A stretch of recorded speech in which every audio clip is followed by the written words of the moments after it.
오늘 말씀 한 절을 나눕니다. 예레미야 36장 11절에서 26절 말씀입니다. 한 절씩 교독하실 때 제가 먼저 읽습니다. 사반의 손자요 그마리아의 아들인 마가야가 그 책에 기록된 여호와의 말씀을 다 듣고 왕중에 내려가서 서기관의 방에 들어가니 모든 고관 곧 서기관 엘리사마와 스마야의 아들 들라야와 악볼의 아들 엘라단과 사반의 아들 그마리아와 하나네의 아들 시드기야와 모든 고관이 거기에 앉아 있는지라. 마가야가 바룩이 백성의 귀에 책을 낭독할 때에 들은 모든 말을 그들에게 전하매 이에 모든 고관이 구시의 중손 셀레마의 손자 느다냐의 아들 여후디를 바룩에게 보내 이르되 너는 백성의 귀에 낭독한 두루마리를 손에 가지고 오라. 네리야의 아들 바룩이 두루마리를 손에 가지고 그들에게로 오니 그들이 바룩에게 이르되 앉아서 이를 우리 귀에 낭독하라. 바룩이 그들의 귀에 낭독하매 그들이 그 모든 말씀을 듣고 놀라 서로 보며 바룩에게 이르되 우리가 이 모든 말을 왕에게 아뢰리라. 그들이 또 바룩에게 물어 이르되 너는 그가 불러주는 이 모든 말을 어떻게 기록하였느냐 청하노니 우리에게 말하라. 바룩이 대답하되 그가 그의 입으로 이 모든 말을 내게 불러주기로 내가 먹으로 책에 기록하였노라. 이에 고관들이 바룩에게 이르되 너는 가서 예레미야와 함께 숨고 너희가 있는 곳을 사람에게 알리지 말라 하니라. 그들이 두루마리를 서기관 엘리사마의 방에 두고 뜰에 들어가 왕께 나아가서 이 모든 말을 왕의 귀에 아뢰니 왕이 여후디를 보내어 두루마리를 가져오게 하매 여후디가 서기관 엘리사마의 방에서 가져다가 왕과 왕의 곁에 선 모든 고관의 귀에 낭독하니 그때는 9째 달이라. 왕이 겨울 궁전에 앉았고 그 앞에는 불 피운 화로가 있더라. 여후디가 서너 쪽을 낭독하면 왕이 칼로 그것을 연하여 베어 화로 불에 던져서 두루마리를 모두 태웠더라. 왕과 그의 신하들이 이 모든 말을 듣고도 두려워하거나 자기들의 옷을 찢지 아니하였고 엘라단과 들라야와 그마랴가 왕께 두루마리를 불사르지 말도록 아뢰어도 왕이 듣지 아니하였으며 왕의 아들 여라무엘과 아스르엘과 아들 스라야와 압디알의 아들 셀레마에게 명령하여 서기관 바룩과 선지자 예레미야를 잡으라 하였으나 여호와께서 그들을 숨기셨더라. 아멘. 우리 주변에는 신앙이 좋은 것처럼 보이는 그런 사람들이 있습니다. 예배를 빠지지 않고 또 봉사도 열심히 하고 또 말도 경건하게 구별되게 하는 분들이 계십니다. 그러다가 예상치 못한 위기를 맞게 되면 중심이 드러나는 그런 경우들이 있습니다. 예를 들어서 사업이 갑자기 어려워졌을 때 하나님을 원망하고 신앙을 떠나는 사람들이 있습니다. 또 반대로 같은 어려움 속에서도 오히려 기도의 자리를 지키는 그런 사람들이 있습니다. 또 어떤 경우는 자신의 자존심을 건드리는 순간에 분노를 드러내는 사람들도 있습니다. 이렇게 위기라는 것은요, 위기는 내면에 있었던 것들을 밖으로 표현하게 되는 거예요. 생각지 않지만 어떨 때는 인격적으로 그것을 관리하고 케어했다고 하지만 위기가 갑자기 내게 다가오게 되면 내 안에 있었던 내면들이 드러나게 되는 거예요. 그래서 위기 앞에서는 본래 가지고 있었던 죄성들이 드러나는 경우가 많이 있습니다. 오늘 보면 예레미야 36장은 하나님의 말씀이 이제 두루마리 책에서 기록되어 이제 왕궁까지 전달되는 그런 과정을 보여주고 있는데 그 말씀 앞에서 다양한 사람들의 어떤 서로 다른 믿음의 반응들을 보여주고 우리들에게 있습니다. 먼저 마가야는 열왕기하 22장에 등장하는 인물입니다. 그는 요시야의 종교 개혁에 중요한 역할을 감당했던 사람이 마가야인데, 이 마가야가 바룩에게서 하나님의 말씀을 듣고 이제 그가 그것을 왕궁에 있는 관리들에게 그 들은 말씀 그대로를 전하는 그러한 과정 가운데 있습니다. 이때 마가야의 말씀을 들은 왕궁의 관리들은 이러한 반응을 보입니다. 16절, 그들이 그 모든 말씀을 듣고 놀라 서로 보며 바룩에게 이르되 우리가 이 모든 말을 왕에게 아뢰겠다라는 말씀하고 있어요.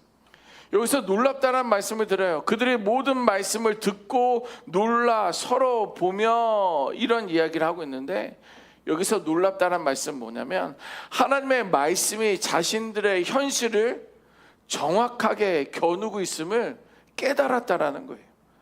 아니, 우리의 상황을, 현실을 어떻게 하나님의 말씀이 그대로 우리에게 들려주냐, 그러면서 놀랍다, 두렵다라는 그런 반응을 보이고 있습니다.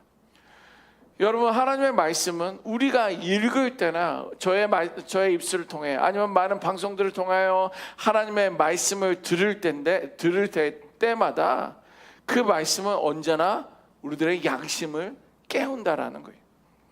하나님의 말씀은 우리들의 영혼을 비추는 거울이기 때문에 그런 거예요.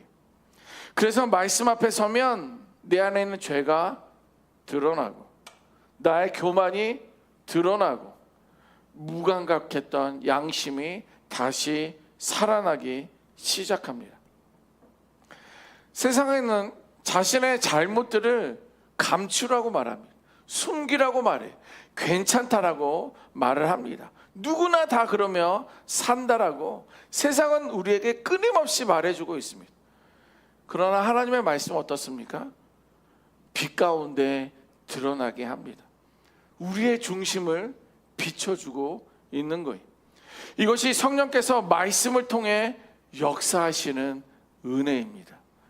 우리들은 이 세상 가운데, 육신 가운데 살아있기 때문에 세상의 말들이 더 쉽게 들어오지만 성령께서, 우리 안에 있는 성령께서는요, 하나님의 말씀을 통해 이렇게 역사하시는 은혜를 베풀고 계신다라는 거예요. 그래서 성령께서 말씀을 통해 역사하실 때는요, 자신의 죄를 깨닫게 되는 거예요. 알지 못했던 말씀을 보게 되는 거예요. 그리고 하나님께 돌아가게 한다라는 것이 성령의 역사이시고 하나님의 말씀입니다. 자, 이렇게 바룩과 마가야로부터 말씀을 들었던 오늘 관리들도요, 이제 그 말씀을 듣고 서로를 보면서 두려워합니다.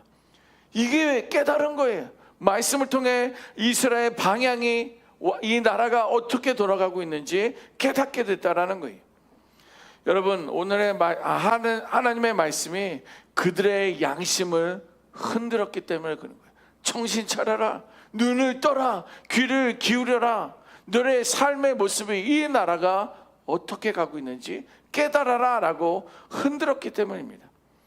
여러분, 양심이라는 것은 하나님께서 사람의 마음에 두신 영적인 경보장치와 같아요. 네, 우리도 많은 경보장치가 있지 않습니까? 자신이 어떤 보호를 받지 못할 때는 한국에는 막 공원마다 벨을 울리는 것들이 있어요. 왜냐면 이렇게 카메라가 잘 설치되어 있지만 위험한 일을 당할 때, 어려운 일을 당할 때 벨을 눌리면 그 알람이 가까운 파출소나 경찰서로 연락이 되게끔 되어 있는 거예요. 그러한 경보장치가 무엇입니까? 양심이에요. 양심. 영적인 양심입니다. 그래서 하나님의 뜻에서 벗어날 때는 우리들의 양심을 통해서 먼저 책망을 하고 하나님의 뜻을 따르는 참된 평안함을 누릴 수 있는 것이 양심이고 우리에게 허락하신 거예요. 우리는 죄를 감출 수 있을 거라고 생각하지만 하나님의 말씀 앞에서는 어떠한 죄도 감출 수가 없습니다. 히브리서 4장 12절에 이렇게 기록하고 있습니다. 하나님의 말씀은 살아있고 활력이 있어서 좌우의 날선 어떤 검보다도 예리하여 너희들의 혼과 영과 및 관절과 골수를 찔러 쪼개기까지 하며 또 마음의 생각과 뜻을 판단한다라는 거예요. 여러분, 이렇게 하나님의 말씀에는요, 강력한 능력이 있고 또 예리한 통찰력이 있어서 우리들의 양심을 흔드신다는 것입니다. 이제 말씀을 들었던 마음이 두려워했던 관리들은요, 이제 그것을 왕에게 전달합니다. 여호야김의 왕은요, 그래? 그러면 내가 직접 봐야 되겠다. 두루마리를 가져와라. 바룩이 전한, 마가야가 전한 그들이 말했던 그 두루마리를 가져와라 라고 합니다. 그때는 이제 겨울이어서 그 겨울 왕국에서 이렇게 화로를 피고 그 두루마리를 읽는 것을 이제 듣게 됩니다. 그런데 한쪽 두쪽 말씀이 전해질 때마다 그것을 칼로 찢어요. 그리고 땔감으로 태웁니다. 이게 무슨 말이에요? 이 행동은요, 의도적이고 반복적인 말씀에 대한 거부입니다. 왕궁에 땔감이 없었겠습니까? 충분한 땔감이 있었는데 말씀을 들으면서 그의 아비들은, 그의 조상들은 자신들의 옷을 찢으며 회개를 했는데 여호야김은요, 찢어가서 태우며 말씀을 거부하는 거예요. 여러분, 신앙은 하나님의 말씀을 내 삶에 맞게끔 고쳐서 듣는 것이 아니에요. 오히려 내 삶을 하나님의 말씀에 맞게 고쳐가는 거예요. 내가 바뀌며 그 말씀에 맞춰야지 하나님의 말씀을 끌어당겨 내 마음 안에 가둬두고 말씀을 바꾸는 것이, 고쳐 쓰는 것이 아니라는 거예요. 여호야김은요, 두루마기를 불태웠지만 하나님의 말씀은 사라지지 않았습니다. 우리도 말씀을 거부할 수 있어요. 듣지 않으려고 할 수도 있습니다. 그러나 결코 하나님의 말씀은 영원히 사라지지 않는 거예요. 오늘날 우리가 이 말씀들을 듣고 있는 거 아닙니까? 과거의 수많은 왕들도요, 여호야김처럼 하나님의 말씀을 없애려고 했습니다. 수많은 제국들은 사라졌어도 하나님의 말씀은 무너지거나 사라지지 않았다라는 거예요.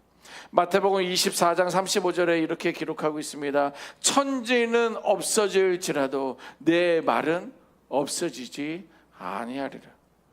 예, 우리의 환경은 계속 변화되고 있어요. 10년 전 이 빅토밸리 지역 많이 변하지 않았습니까? 20년 전보다 훨씬 좋아지지 않았습니까? 제가 요즘 종종 듣는 것은 차들이 너무 많아졌다라는 거예요. 뭐예요? 사람들이 많이 유입되고 환경이 변하고 있다라는 거예요.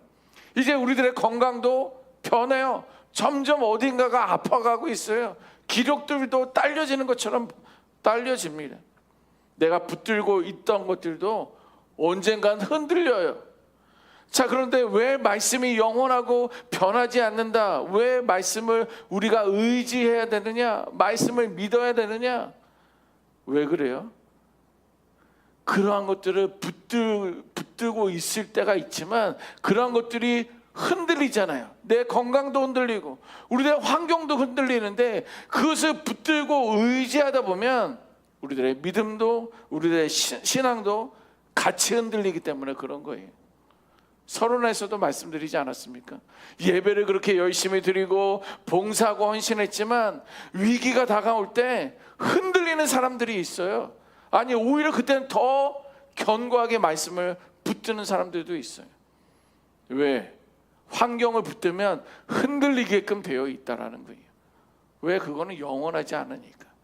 그럼 우리는 무엇을 붙들어야 됩니까? 무엇에 신앙의 바탕을, 뿌리를 두어야 됩니까?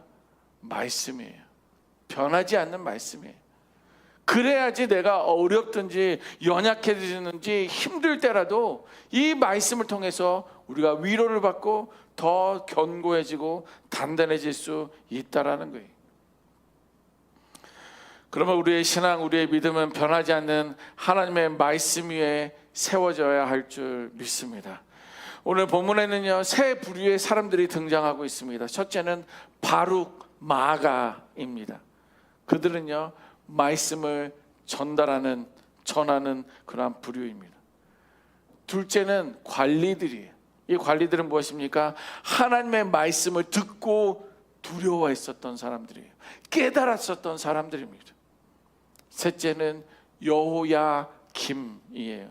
그 왕은요, 그런 말씀을 불태운 부류입니다. 여러분들은 어떤 부류의 사람입니까?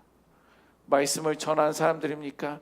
말씀을 듣고 두려워 떠는 사람들입니까?